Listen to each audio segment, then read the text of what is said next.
In the name of the Almighty God, the most beneficent, the most merciful, praise be to Almighty God, the guardian, the evolver, the cherisher and sustainer of all of the world. We are thankful to Almighty God for the blessing, the opportunity to bring us together in unity. And it's our unity that's going to cause our community to change. We met with Charlene Drew Jarvis of the City Council from many years ago.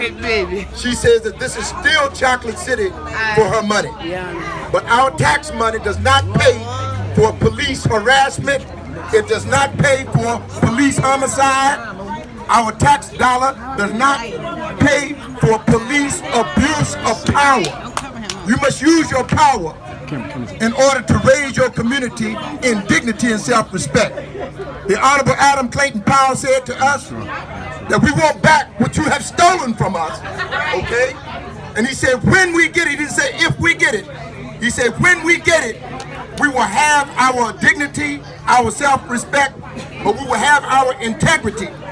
And someone is running down the street with your integrity, when the police can set you up and group you together, harass 20 of our young best black men in the neighborhood, and then get away with that. No, we say no, we will hold them accountable for harassment, for abuse of power, for unnecessary use of force. And we will unite again to raise our black people up in a manner that will have constructive businesses, just like Nook's Barber and Salon Shop here, and many other businesses on here. There's Ronnie King down here. We have construction business on this street. We have veterans homes on this street. We have other network organizations for group homes and other homes on this street. And Sheriff Road has been a place where there was a Muslim business there, cleaners, dry cleaners on this street. We will bring black to business. We will take our power from an unrighteous people and put it in the hands of the righteous at this hour. Amen. You must take power. You must take charge of all of the property that's in view. If my memory is correct, the Honorable Dr. Benjamin Banneker laid out these 10 square miles here of D.C. He's a surveying engineer, right? He's a layout engineer. He's a scientist. He's an inventor. And all the way back, when that line comes from the Supreme Court and brings that line right back between the Library of Congress and bring it through D.C. back to Hackett Jamal and back down through the northeast corridor down to South Dakota and straight across to Georgetown and all the way past George Washington Masonic Temple. All of that property really still belongs to black people. Yeah. The President Abraham Lincoln was about to give that property back to the black community. He was assassinated, they say, by John Wilkes Booth. But there's a cover-up in the mix of a man named Andrew Johnson. When they assassinated Abraham Lincoln, 3 hours later they sworn in Andrew Johnson. He was called Sir Vito when the Honorable Dr. Martin Luther King Jr. saying to you that 7 years, that was a signing of the Emancipation Proclamation. But another 100 years later, the black man, woman, and child, the Negro still what is not free because they vetoed nearly the entire Emancipation Proclamation.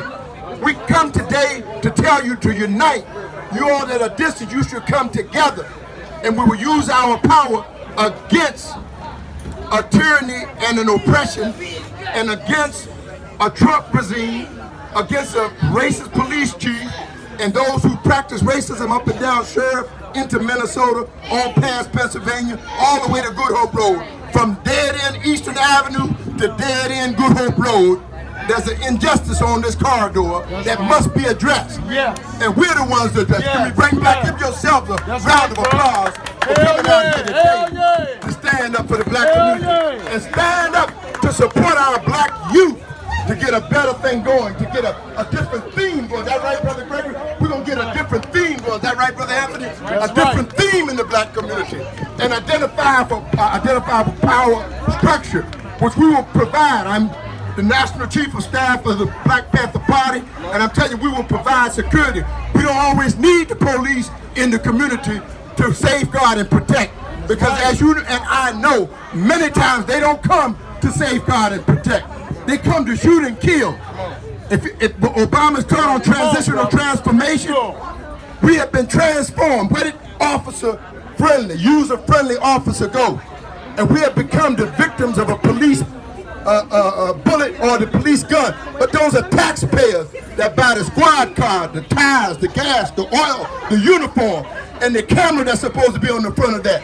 Remember, they assassinated Senator Clemente Pinckney in South Carolina and assassinated 9 babies in the church. And his brain that puts that on the uniform, that puts that camera, right? That puts that camera on the uniform.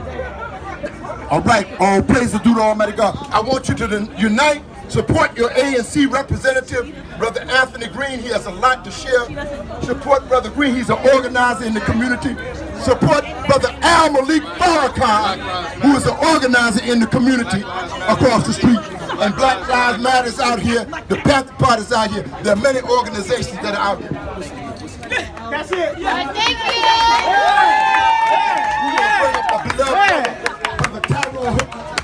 That's it, Slam. Anthony. Brother Tyrell Holcomb, another ANC representative. Give him a round of applause. Come on together, brother and sister. Come together. Brother Tyrell, assalamu alaikum, and power to the people. Black power. Good evening, my brothers and my sisters.